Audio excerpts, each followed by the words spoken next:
You know, after 2023, a year that was one of the safest on record for flying, 2024 really came as a shock to the system.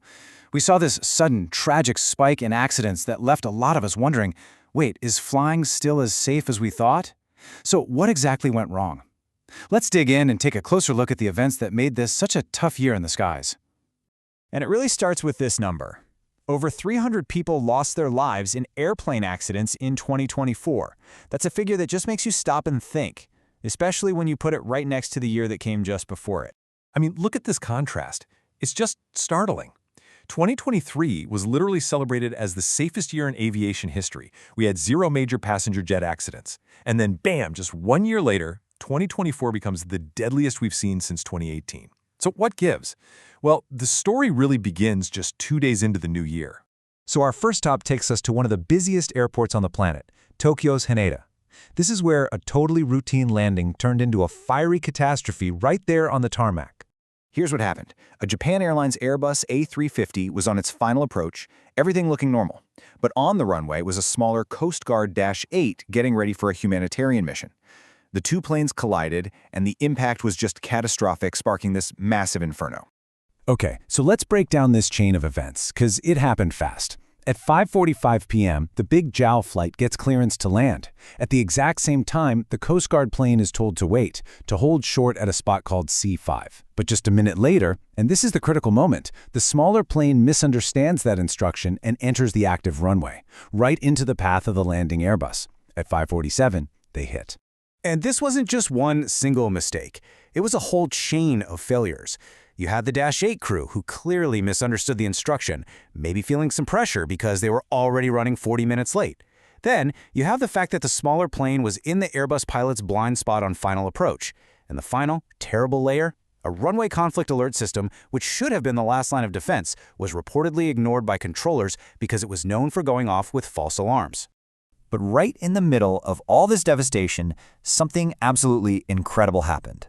Now, tragically, 5 of the 6 crew members on the Coast Guard plane died, but on that giant Airbus A350, everyone survived. As the jet skidded for nearly a kilometer, totally engulfed in flames, the cabin crew performed a textbook-perfect evacuation. They got all 379 people out in just 11 minutes. It was truly a miracle. So the Haneda crash was a case of human error. But the next major disaster of 2024, well, it was something else entirely. Almost a year later, a tragedy unfolded that wasn't an accident at all. It was something almost unheard of in modern aviation. A passenger jet being hit by a missile. Azerbaijan Airlines Flight 8243 was trying to land in Grozny, Russia. Now, the crew was already up against it. They were dealing with GPS jamming and really thick fog, which forced them to abort their landing twice. And then, the unthinkable happened. A missile from a Russian air defense system hit the plane. The crew immediately squawked 7700. That's the universal code for an emergency, and they fought like hell to save their aircraft. But with the severe damage and terrible weather, every option became a dead end.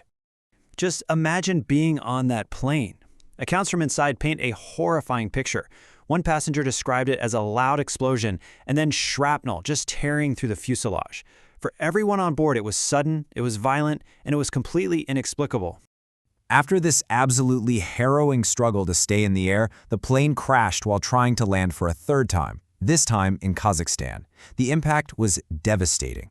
Of the 67 souls on board, 38 lost their lives.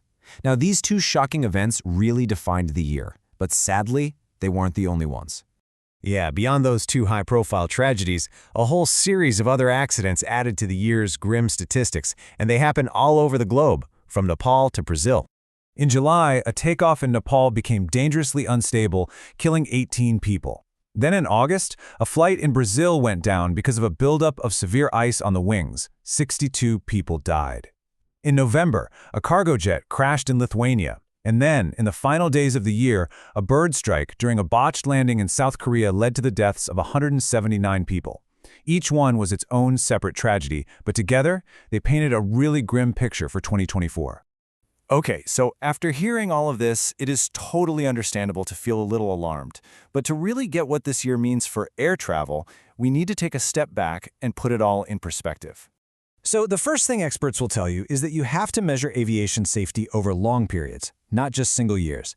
And that's because crashes are so rare that even 1 or 2 big incidents can completely skew the data for any 12-month period and make it look way worse than the overall trend. I mean, just look back at 2023. In that record-breaking year, the fatal accident rate was just 1 for every 1.26 million flights. That's an incredibly low number, and it shows you the real baseline of safety that we've actually achieved. And this brings us to a really key concept in statistics, the outlier. An outlier is basically a data point that just doesn't fit the pattern. It's the odd one out. And when you look at a decade-long trend of flying getting safer and safer, a year like 2024 starts to look a whole lot like an outlier. And that is exactly the conclusion of experts like Jan Arwood Richter, who's an aviation safety consultant. He believes that when we look back in a few years, we're not going to see 2024 as the start of a scary new trend, but as a tragic statistical blip. If you really want to wrap your head around that safety record, think about this. Based on the data from 2023, you would have to get on a plane every single day for over 100,000 years before you'd expect to be involved in a fatal accident. It is, by far, still the safest way to travel. The tragedies of 2024 are this really stark reminder that safety isn't some finish line you cross. It's a constant process of learning and getting better. And that leaves us with one final question. In a world with human error, system failures, and even acts of war, what does it truly take to make sure that flying remains the safest way to get from A to B?